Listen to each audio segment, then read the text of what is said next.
তালিবানৰ সন্ত্ৰাসে বৰ্তমান আফগানিস্তানক বিধ্বস্ত কৰি তুলিছে। নিউজ চেনেলে হওক বা নিউজ পেপাৰ সকলোতে কেৱল তালিবানৰ সন্ত্ৰাসৰ খবৰ।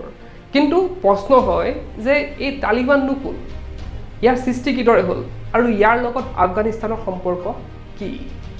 ইয়াৰ উত্তৰ পাবলৈ আমি যাব লাগিব US আৰু USSRৰ মাজত হোৱা শীতল যুদ্ধৰ ইতিহাসৰ মাজলৈ।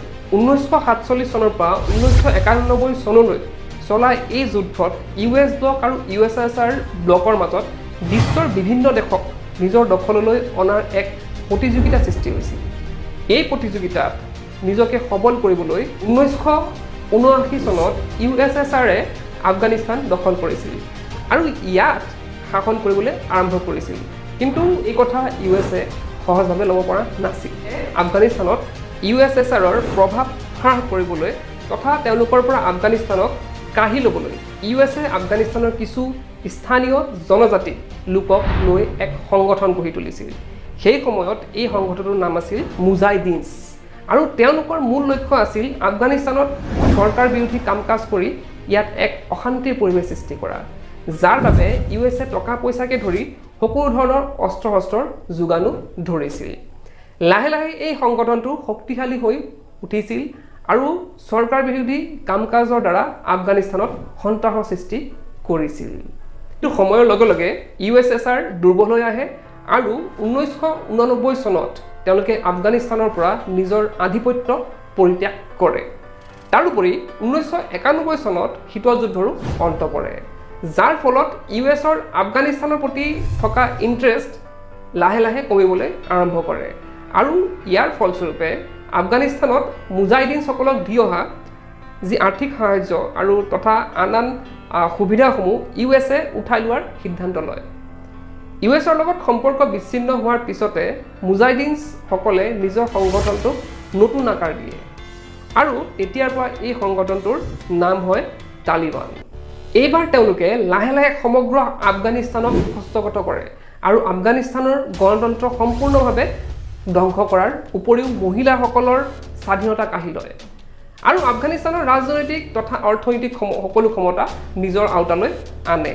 ইয়াৰ পিছত লাহে লাহে তেওঁলোকে সেই সময়ৰ আটাইতকৈ শক্তিশালী সন্ত্ৰাসবাদী সংগঠন আল কায়দাৰ লগত সংযোগ স্থাপন কৰে আৰু যিহেতু দুয়োৰে উদ্দেশ্যৰ মাজত মিল আছিল, সেয়েহে তেওঁলোকৰ মাজত সহযোগিতা বৃদ্ধি পাবলৈ ধৰে। এইদৰে তালিবান শক্তিশালী হৈ পৰে আৰু তেওঁলোক বিশ্বৰ বিভিন্ন দেশসমূহত সন্ত্ৰাসবাদী আক্ৰমণ কৰিবলৈ আৰম্ভ কৰে। সেই সময়ত ভাৰতত হোৱা ইণ্ডিয়ান এয়াৰলাইন ফ্লাইট 814 হাইজেক তাৰে এক উদাহৰণ।